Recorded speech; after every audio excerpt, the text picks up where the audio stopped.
spesialnya bulan Rajab itu bukan sekedar tertulis di dalam hadis baginda Rasulullah Muhammad, tidak. Bahkan spesialnya bulan Rajab itu sampai termaktub, tertulis, tertuang di dalam Al-Quran surah At-Taubah. Apa ayatnya? Inna iddata syuhur indallahi isna asyara syahra. Bahwasanya Allah cantumkan dalam satu tahun itu ada 12 bulan. Fi kitabillah, di dalam kitab Allah, yauma khalaqas samawati wal ardh, ketika proses penciptaan bumi beserta langit dan isi dan segala komponennya, ada 4 yang spesial dikenal dengan kalimat arba'atul qurun. Ada 4 bulan yang tercatat sebagai bulan haram. Kalau kami kemarin dengan Bu Edita dengan Bu Nur itu kurang lebih ke tanah haram. Kalau sekarang bulannya bulan haram, ya. Kalau tanah kita namanya tanah halal, ya. Selalu Tanjung Ramai, Jambi itu tanah halal. Kalau berangkat ke tanah suci Mekah dan Madinah itu namanya tanah haram. Nah, ada tanahnya tanah haram dan ada bulannya bulan haram. Apa itu bulan haram, Ustaz? Dicatat oleh Allah Azza wa Jalla dengan kalimat arba'atul qurun. 4 bulan-bulan haram. Apa yang disebut dengan bulan haram? Pertama kita tahu dulu, 4 bulan ini 3 bulannya berurutan. Zulqa'dah, Zulhijjah, Muharram. Satunya terpisah dikenal dengan nama Syahrul Rajab atau bulan Rajab. Kenapa penting bulan Rajab? Kenapa termaktub sebagai bulan haram di kalangan orang Islam khususnya? Bahwasanya apabila masuk ke tanah haram, apabila masuk di bulan haram, maka diharamkan untuk bertamu yang bertengkar, yang kedua berperang, yang ketiga ngadu masing-masing cakap membuat fitnah, yang keempat berkata-kata kotor. Kenapa? Setiap amaliyah yang dilakukan di bulan haram, terkhusus kita sampaikan di bulan Rajab, maka amaliyahnya akan dilipat gandakan oleh Allah Azza wa Jalla. Dan ini yang bahaya. Kalau ternyata omongan kotor yang banyak keluar dari mulut kita, sehingga ini akan menjadi tabiat atau PL atau perilaku yang akan tercatat kepada dalam diri kita. Makanya dalam para kaum ulama di bulan haram ini disunahkan perbanyak puasa. Makanya kalau bulan haram itu salah satu sunnah yang diutamakan adalah memperbanyak puasa. Kenapa Ustaz? Bukankah kami pernah dengar di bulan Sya'ban Rasulullah juga berbanyak melaksanakan puasa? Betul, karena tepat untuk di bulan haram bagi orang-orang yang tak bisa jaga mulutnya, orang-orang yang tak bisa mengerem tangannya untuk berstatus dan mencaci maki, bagi orang-orang yang kesehariannya adalah adu domba, maka puasa adalah solusi untuk mengerem itu semua. Kenapa? Siapapun yang sudah terbiasa melaksanakan ini, terkhusus tepat di bulan haram dilakukan, maka itu akan menjadi karakter asli seseorang. Makanya dalam kaum ulama mengatakan, kalau kamu nak tengok perangai-perangai orang asli di samping dia di tanah haram. Nah, kalau kami kemarin di tanah haram banyak apa perangai, yang sok-sokan yang tahan dingin, ujung-ujung kedinginan. Yang sok-sokan merasa sombong, badannya sehat, tak pernah sakit, sampai Mekah tulang sakit. Kalau bulan haram itu tidak bisa diajak main-main, Bapak Ibu sekalian. Apalagi di tanah haram. Makanya saya selalu berpesan, nanti Bu Jamila dan insya Allah kami akan berangkat 2 Jumat lagi untuk berangkat ke tanah haram. Ini bulannya bulan haram. Saya ingatkan, bulannya sudah bulan haram. Kita akan berangkat ke tanah haram. Maka jangan sampai ada satu omongan kita yang seakan-akan sombong dengan dunia. Biasanya akan cash dan korban dibuktikan oleh Allah. Ada orang-orang yang mengatakan begini, wah Ustaz, aman, aku kawal pulang aja, aku makan, aku dah depan tanda, pasing, nak makan durian berapa banyak laju. Nah, sudah itu masuk ke sakit. Manusia, dah kan ada sakit badan aku dah, aku lagi asuh, badan-badan macam tu, bergelis segala macam. Di bulan haram, asal sudah keluar bahasa sombong, seakan-akan dia merasakan dialah yang kuat, dialah yang hebat, dialah yang sempurna, maka pastilah menjadi awal mula bibit penyakit itu datang. Makanya inilah menjadi dikenal dengan bulan haram. Bulannya dikenal bulan Rajab. Apa sih sebenarnya Rajab itu, Ustaz? Kita mengkajinya. Sehingga Rajab ini menjadi bulan yang spesial. Saking spesialnya bulan Rajab, peristiwa Isra wal Mi'raj itu diletakkan oleh Allah Azza wa Jalla di bulan Rajab.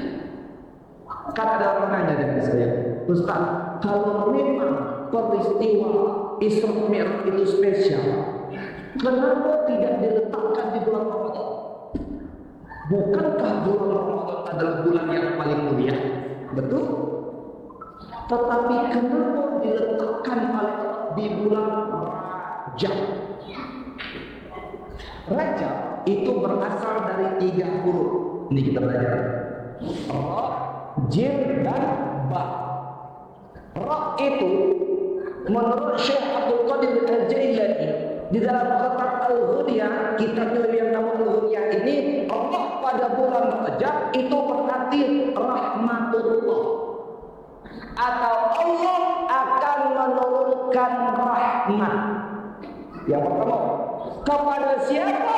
Kepada orang yang, nah ini baru saya bilang kuncinya, di malam 1 Rajab tadi, tepat malam tahun baru tadi, itu 1 Rajab, Bu. Siapa yang berdoa di malam 1 Rajab tadi, ya Allah, semoga tahun 2025 ya Allah, badanku sehat, rezekiku lancar, urusanku mudah, anak-anakku bisa masuk pegawai juga, anak-anakku yang sekolahnya bisa sekolah selesai dengan baik, keluarganya aman, semuanya tenang. Amin ya Rabbal. Yang mengucapkan doa tepat di malam tahun baru kemarin, bukan karena berdoa malam tahun baru, bukan.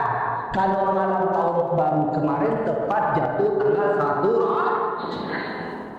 Ada 5 malam, yang mana 5 malam ini doa tidak akan tertolak, yang orang-orang tersebut berada di tanah halal.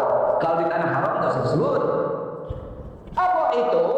Pertama, khamsul layalin, 5 malam ini pertama dikenal dengan Lailatul Jum'ah, malam Jumat.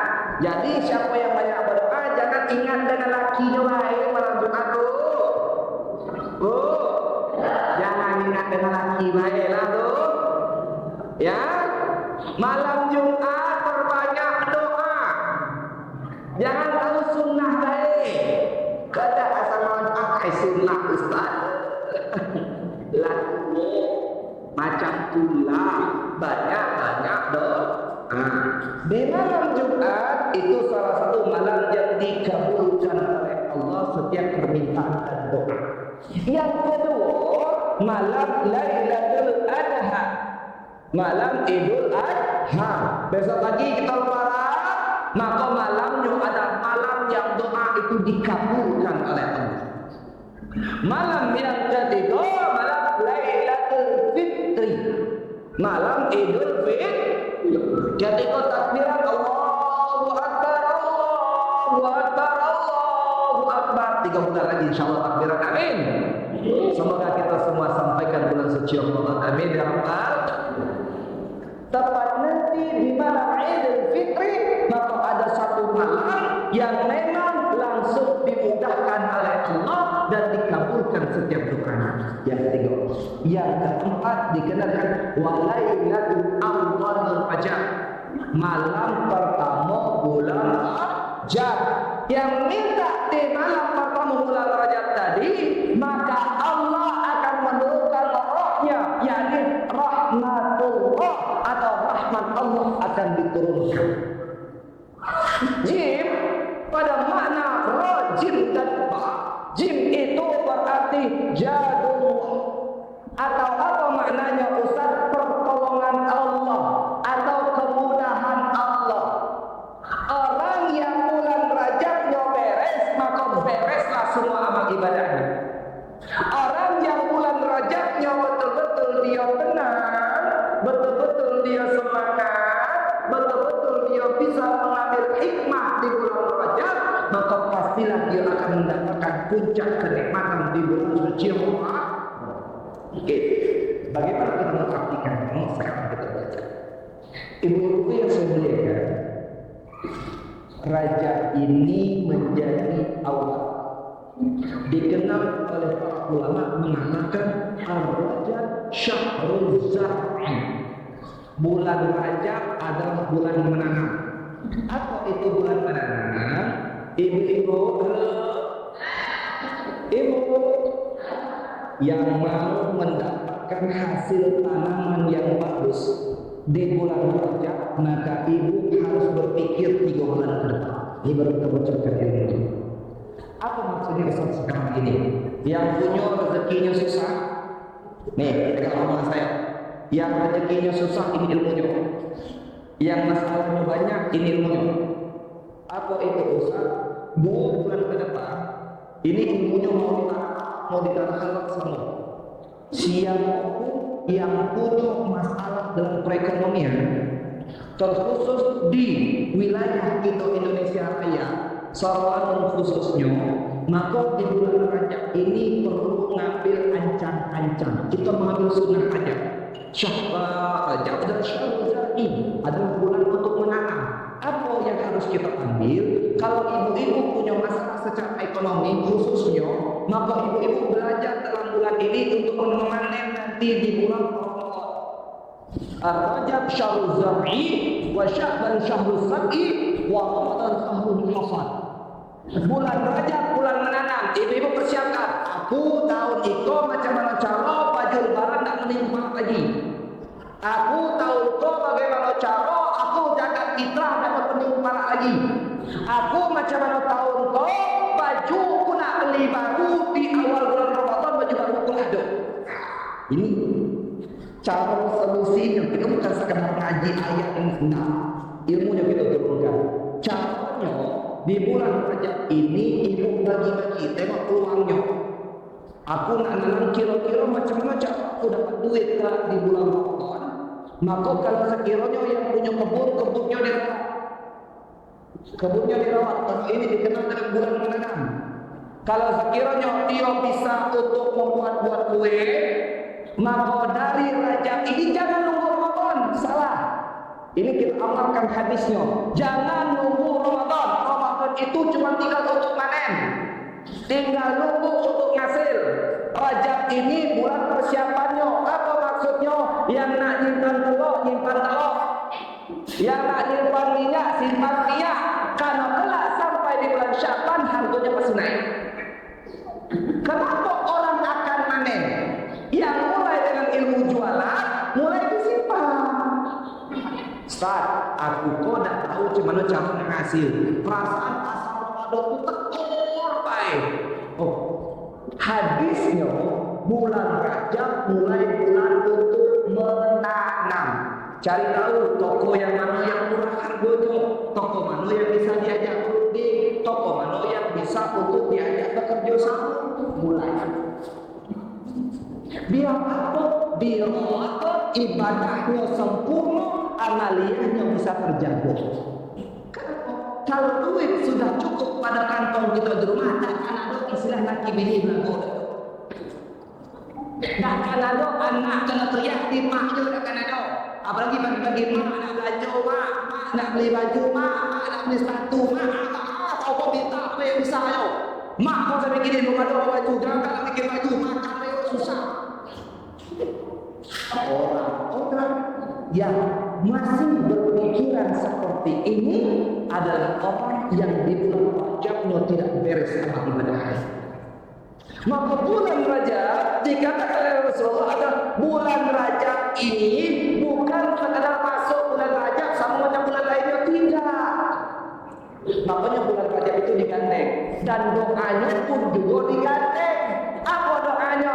Allahumma barik lana fi wa sya'bana wa ballighna ramadana. Allahumma barik lana wa sya'bana wa ballighna ramadana. Apa artinya Ustaz? Ya Allah, tolong berkahi kami di bulan Rajab. Nah, ya Allah, berkahi juga kami di bulan Sya'ban. Karena dua bulan ini yang kita cari keberkahannya. Yang punya masalah keuangan itu selesai di bulan Rajab dan di bulan Sya'ban. Kenapa? Ketika kita minta pada puncak doa, wa ballighna Ramadan. Ketika sampai pada bulan Ramadan, berapa banyak orang yang toko baju tidak pernah ada orang yang tahu Ramadan banyak rezekinya. Berapa banyak yang sekiranya tahu Ramadan ini kok pengeluaran jadi banyak, duit jadi banyak keluar. Bahkan orang yang cuma mendadak jual layangan, mendadak kayu banyak. Ada orang yang tidak pernah ada orderan buat kue, tahu kuenya banyak. Ada orang yang sekiranya tidak pernah ada untuk hias-hias rumah, ngecat toko bangunan ramai jual. Berarti apa? Tepat nanti di bulan suci Ramadan kita memanen semua yang kita pelajari di bulan Rajab dan di bulan Sya'ban. Maka jangan pernah anggap enteng ketika sampai di bulan Rajab, karena Rajab sudah disebut oleh Rasulullah ar-Rajabu syahrul zar'i. Apapun yang nak kamu cari kelak di bulan Ramadan, yang nak ganti HP di bulan Ramadan, target ya Allah, aku nak minta kelak di bulan Ramadan aku bisa ganti HP.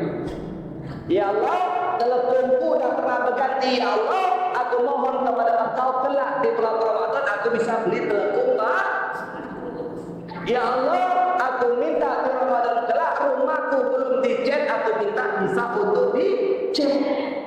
Minta kepada Allah. Setelah minta kepada Allah, diperhatikan macam mana cara rezeki datang, macam mana cara rezeki ini berlimpah, macam mana caranya kita bertambah semua pendapatan ini. Tapi ingat, ada satu solusi yang harus kita bereskan. Bunda sekalian, halo Bu, bulan Rajab ini ada satu penyelesaian solusi yang tidak bisa kita anggap enteng. Kenapa? Karena ternyata perihal yang saya ceritakan tadi tentang Nabi Muhammad punya masalah besar sebelum bulan Rajab.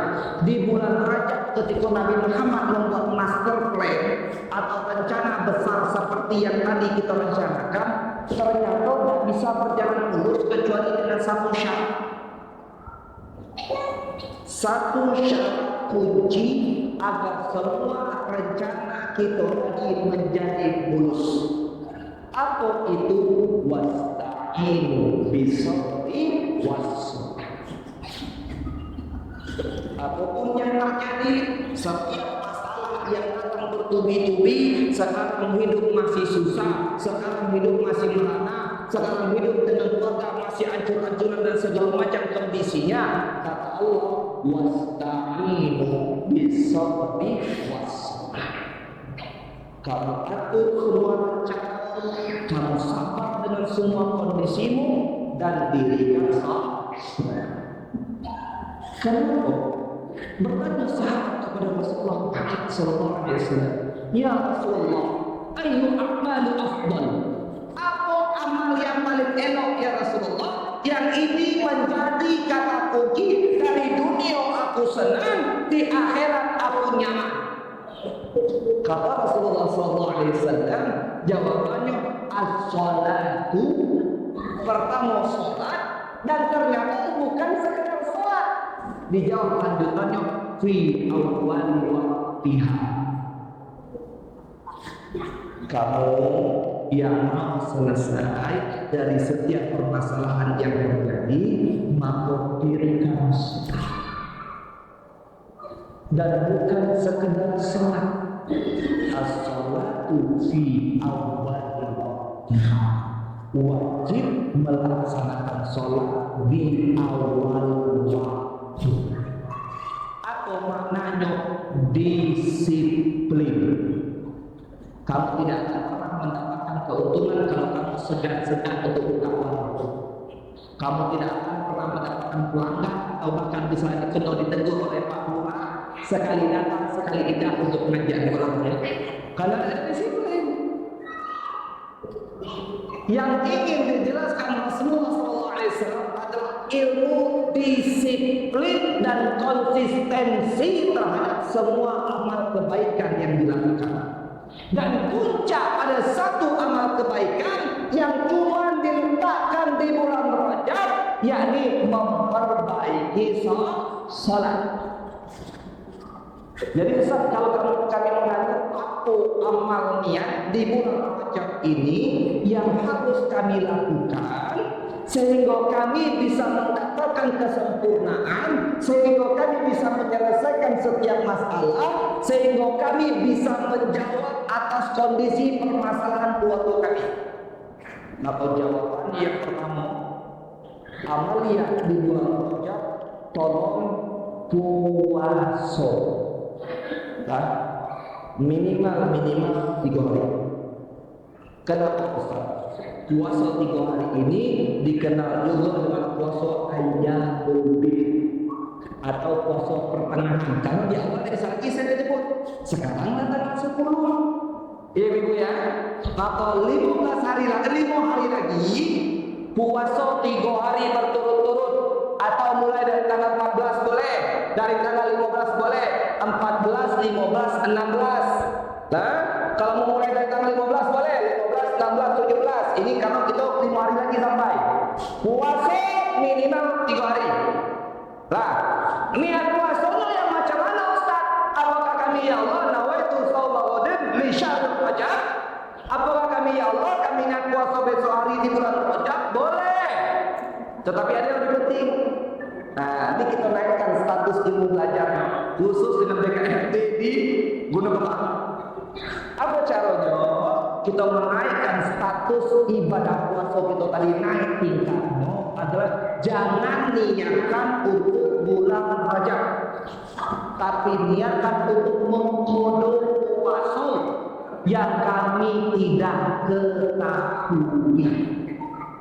Apalagi yang memang kita tahu belakang tadi ada yang puasa. Nah, puasa itu wajib dibayar, itu utang. Woi Ustaz, apakah kami cukup baiklah kami membayar fidyah? Boleh bayar fidyah, tapi itu untuk orang yang uzur. Mau nawak lagi budu-budu mata macam koda do boleh. Apalagi kita yang alasannya mohon maaf tanggal merah untuk ibu-ibu yang tidak dikodonya cuma sholat. Itu pun kita masukkan dikit nyimpangan kalau belajar disuruh tadi. Kalau ternyata mohon maaf waktu halangan yang pertama ini ngaji pikirnya dikit, kita tutup pikirnya dikit. Ketika halangannya anggap waktu keluarnya di waktu zuhur, waktu pas keluarnya waktu zuhur tadi kita belum sembahyang zuhur, maka ketika selesai sembahyang zuhur tadi wajib diqodha. Kan sudah tahu hadisnya, as-sholatu fi awali waktiha. Asal masuk waktu sholat dulu. Ternyata kalau kita mengatakan kayak dulu Ustaz, aku lagi sibuk cuci, aku lagi sibuk masak, aku lagi sibuk ngurus anak. Pas pada kondisi tersebut, contoh waktu asar, sibuk mati, belum nggak sembahyang, masih beberes rumah, masih ngangkat jemuran, masih ini, masih itu. maka posisi sholat asarnya wajib dikodok. Ini mau bikinnya masa kita Imam Syafi'i, maka wajib dikodok pada awal waktu haidnya keluar. Untuk urusan Ramadannya tetap wajib dikodok, puasanya wajib diganti. Bagaimana urusan kita selesai kalau ternyata puasa Ramadannya masih banyak bolong? Apa maksudnya bolong? Bukan sekadar puasa dikurangi, tidak. Bolong di tahun belakang, bolong beberapa tahun ke belakang, belum kita bayar. Maka saya bisa mengatakan akan beratlah perjalanan hidup orang-orang yang tidak pernah bisa melunasi hutang bulan. Maka bulan Rajab ini penting untuk puasa. Di samping amal ibadahnya dilipat gandakan oleh Allah Azza wa Jalla, maka puasanya juga lunas. Yang mau puasa dari besok silakan. Yang mau puasa 3 hari berturut-turut di ayam mobil boleh. Yang mau puasa sama dengan puasa Nabi Daud, hari puasa hari Idah boleh. Yang mau mengajar puasanya Senin dan Kamis baik boleh. Puasa Rajab ini tolong tetap diisi dengan puasa minimal 3 hari. Niatannya adalah mengkodok puasa di bulan Ramadan. Ya Allah, aku niat puasa, besok mengkodok puasaku yang kusadari atau tidak. Ini ya. Dapatkah kami pahala Rajab Ustaz? Dapat. Kalau ibu puasanya di hari Senin, sudahlah dapat pahala hari Senin, dapat juga pahala Rajab, dan kodoknya terbayar. Tapi kalau ibu cuma niat puasanya bulan Rajab di hari Senin, ibu dapat pahala Senin dan ibu cuma dapat pahala Rajab, sementara kodok hutangnya tadi belum terbayar. Rugilah. Kenapa? Kalau hutang kita belum lunas. Lunasi hutangnya, puasa sunnahnya tetap dapat. Melaksanakan puasanya di hari Kamis tetap dapat 3, Rajabnya dapat, Kamisnya dapat, dan puasa kodoknya juga dapat. Yang pertama, amalan di bulan Rajab, kalau sekiranya ada masalah, semayanglah sudah rajin, berbuat baiklah sudah, ternyata masih susah dengan dunia, tolong ditengok puasanya. Maka bulan Rajab adalah salah satu solusi terpenting, perbanyak puasa untuk melunasi hutang-hutang yang ada. Karena terkait hutang ini tidak akan pernah putus. Hutang yang tidak terputus, pertama hutang dengan manusia. Nah, nak minjam sendal, minjam jilbab, minjam tas, lupa balik tetap hutang. Apalagi minjam tuh, paham? Tetap menjadi hutang. Selesai tidak, kelak di yaumil kiamat akan dihisab dan kita akan memikul amal ibadah kita, mengembalikan kepada orang yang kita utangi. Ternyata amal ibadah kita sedikit Ustaz, maka amal keburukan yang kita hutangi dilimpahkan kepada kita yang memikulnya. Yang namanya orang memikutang tetap rugi. Menangnya tetap tidak akan pernah menang. Dan orang yang menghutangi menjadi amal karya yang telah tinggal menerima di yaumil kiamat. Saya salah. Betul, itu tidak pernah selesai. Masalah hutang dengan orang. Hutang puasa juga tidak akan selesai. Hutang puasa tetap akan dihisab, dan hutang sholat menjadi kunci pertama yang akan dihisab. Inna yaumil qiyamah, ketika nanti sampai yaumil qiyamah, maka yang pertama kali dihisab dalam semua amal ibadah kita adalah sholat. Wa idza sholaha, apabila elok sholat justru dulu, maka akan elok lagi. Tetapi ternyata semaya laida puasa ada lunas utang dengan manusia kalanya. Namun cuma saya lihat fantasius tinggal mulai kancuran dari atas dunia sampai yaumil kiamat. Orang yang tinggalkan semaya, orang yang hutang puasanya masih belum dibayar, dan orang yang hutang dengan manusia masih banyak, maka cuma tinggal menunggu waktu hancurnya orang tersebut. Raja, puasanya harus dibenerin, puasanya harus dimulai. Setelah puasanya dimulai, maka sholatlah dengan sholat yang sempurna. Kita sampai di dalam. Berapa menit lagi? Asar jam 14.00. Alat lebih dulu kan? Pada tutup gini. Tutup gini mau selesai? Oh belum. Jadi ibu sekalian kita lanjutkan insyaallah 10 menit lagi. Ketika puasanya sudah bisa kita kodok, nah puasa aman, kodonya sudah aman. Nah sekarang sholatnya, bagaimana sholat yang benar mencari atau meningkatkan posisi sholat kita yang benar? Maka tidak ada cara yang paling benar dalam memperbaiki sholat kita semuanya adalah dengan cara memperbaiki wudunya. Nah, sholat tidak akan pernah benar kecuali wudunya belum dibenarkan. Dan jangan pernah berharap sholat akan pernah khusyuk kalau dalam wudunya itu masih bercakap atau muntah. Nah, ini kalau sudah kaji ilmu fikih, naik ke tasawuf, naik ke ma'rifat, akan sampai di posisi ini. Jangan pernah berharap sholatnya Bismillahirrahmanirrahim ayam turun. Bismillahirrahmanirrahim. Rumah tadi ada kunci apa belumnya? Itu akan masuk.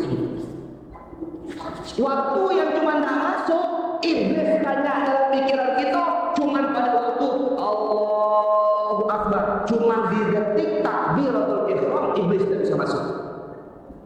Asal masuk Fatihah atau doa iftitah, mulai tengah selepas tadi ramah belum ya?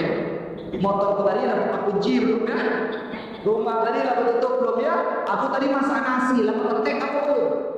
Ingat jangan. Lah, bagaimana cara menaiki level sholat kita? Minimal kita bisa untuk sedikit tenang, untuk tenang wallahu a'lam, karena derajat khusyuk seseorang itu ditentukan pada amal ibadahnya. Kalau minimal kita ingin menjadikan sholat kita menjadi lebih baik, syarat yang pertama kita benerin wudu tadi dengan cara melebihkan dari batasan-batasan wudu. Oke, contoh. Wudu itu batasnya dari tempat tubuh rambut sampai ke dagu. Nah, untuk ibu-ibu, kalau tempat di kita kalau sudah khusus, maka dibuka jilbabnya. Lah, jangan main slow-slow macam itu. Nah, mentan dulu. Dan buka jilbabmu, tampung air, basahkan posisi rambut depan.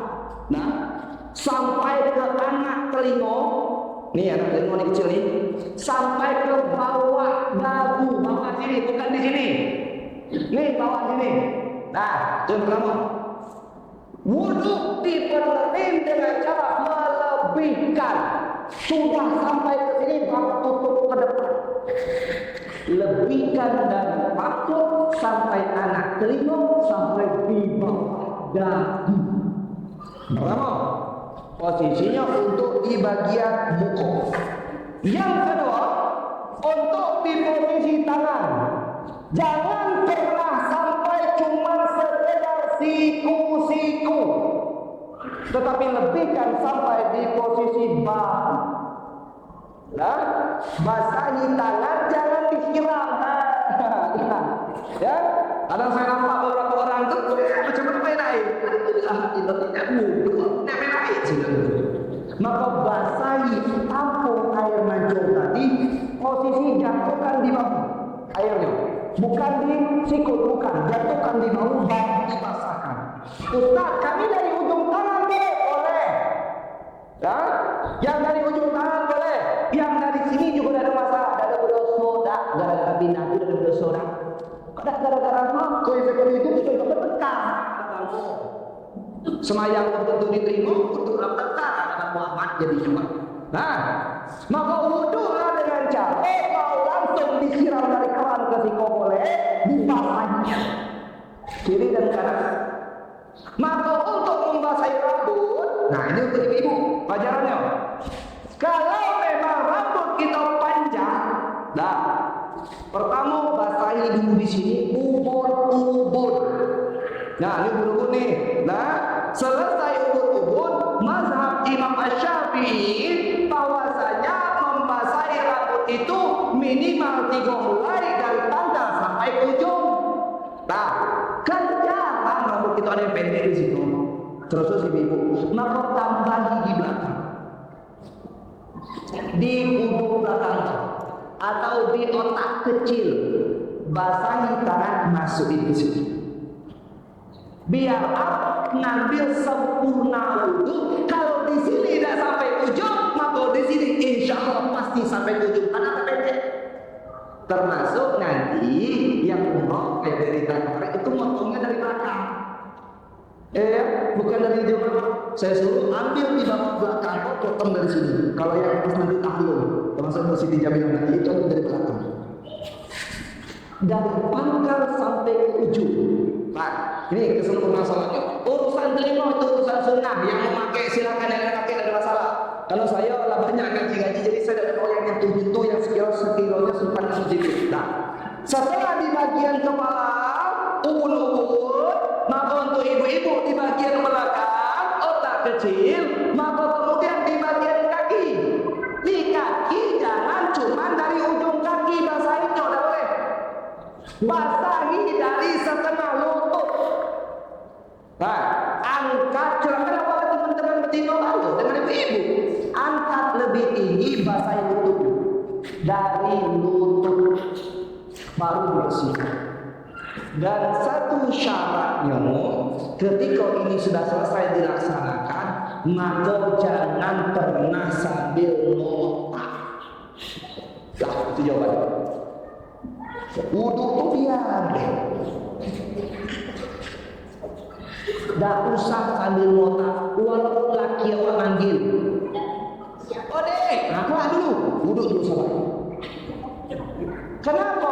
Kalau ternyata ibu-ibu dalam kondisi wudhu tadi ngotak, maka ini menjadi salah satu asbab tidak tenangnya dalam sholat.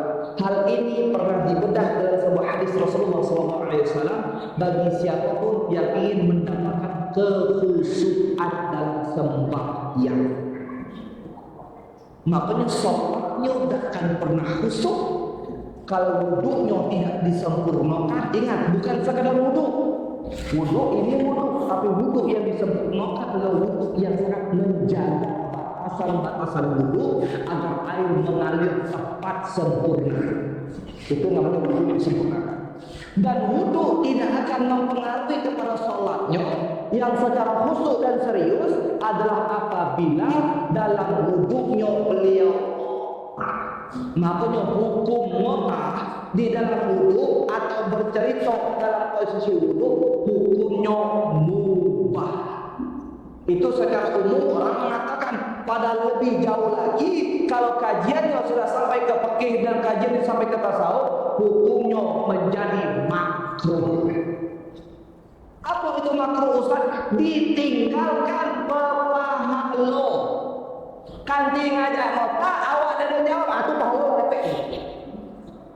Kalau dijawab menjadi sio-sio, pahala tidak dapat, sholat belum tentu tenang dan khusyuk. Makanya kenapa sholat malam itu menjadi kunci kalau orang-orang ingin minta secara khusus dan serius. Pertama, kalau orang yang mendirikan sholat malam itu wudhunya akan ada otak. Kalau yang mau dengan hantu, betul? Dengan, kamu siapa mulai? Lawan tahajud, jatuh dari tidur. Nah, ngotak ada siapa dengan dinding? Nah, kanan tak ngotak dengan hantu. Pas sempatnya nanya, apa? Nah, lagi jadi saya. Nah, itu wudhu yang sudah dijatuh. Dalam sholat tidak ada lagi terpikir yang lain. Kenapa sholat di rumah? Sholat masuk rumah. Lagi tidur, anak tidur, masak nasi. Tidak ada terpikir yang lain. Makanya sholat di waktu malam hari menjadi salah satu jawaban untuk mudah dikabulkan doa. Kenapa? Kalau yang melaksanakan sholat tidak lagi terpikir dunia. Lagi di rumah, anak di rumah, motor ada, kunci lebih cepat, pintu lebih kunci. Selalu ke dalam rumah, masak nasi indah, masak sambal gulai indah. Udah pikir. Dan Allah, dia sebanyak dalam tenang. Makanya inilah jawaban bagi orang-orang yang kepingin Rajabnya mendapatkan kesempurnaan, maka mari sama-sama mulai ganti puasanya. Mari sama-sama dibenahi sholatnya dan mulai diatur siasat dan rencana untuk mendapatkan keberkahan dan kenikmatan di bulan Ramadan. Dan jangan lupa nanti setiap ba'da sholatnya diiringi dengan doa Allahumma barik lana fi Rajab wa Sya'ban wa ballighna Ramadan. Maka demikian kajian singkat kita hari ini. Semoga Allah menambahkan ilmu kita, menambahkan pemahaman kita. Atas salah khilaf dan salah ucap saya mohon maaf. Dan sekaligus saya ingin menyampaikan yang ada hajat, yang ada niat nanti mau berangkat umroh juga setempat dengan saya itu lebaran kelima. Karena bulan Ramadan saya dah berangkat. Karena nanti insya Allah kami berangkat tepat tanggal 24 dengan Bu Siti Jamilah. Apakah sudah ada kita dan ibu juga sudah yang mau berangkat dengan saya juga itu nanti lebaran kelima. Yang dah mikir umroh hidup, kalau masih tak mikir umroh hidup, dah usah pergi. Nah, kalau urusan kata kalau rasa aku nak pergi cuma yang mana urus umroh hidup itu dah usah nggak diurus-urus, mending tinggal. Ngapa itu sebelum umroh hidup? Nah, lebaran keempatnya berangkat dari Selangor, lebaran kelimanya langsung terbang. Jadi kalau masih sibuk ngurus umroh hidup, tak usah pergi. Yang nak pergi itu yang fokus terpikir untuk ibadah. Kalau yang dicari berangkat bersama saya adalah kenikmatan ibadah. Dan semoga Allah undang kita galanya menuju tanah suci Mekah dan Madinah yang dikenal juga dengan tanah haram. Amin ya rabbal. Kalau kita sampai di bulan haram, semoga kita juga sampai nanti di tanah haram. Amin ya rabbal alamin. Kepada Allah saya mohon ampun, kepada Bapak Ibu saya mohon maaf atas salah khilaf dan salah ucap. Akhirul kalam Allah muwaffiqna ila aqwamit thariq. Assalamualaikum warahmatullahi wabarakatuh.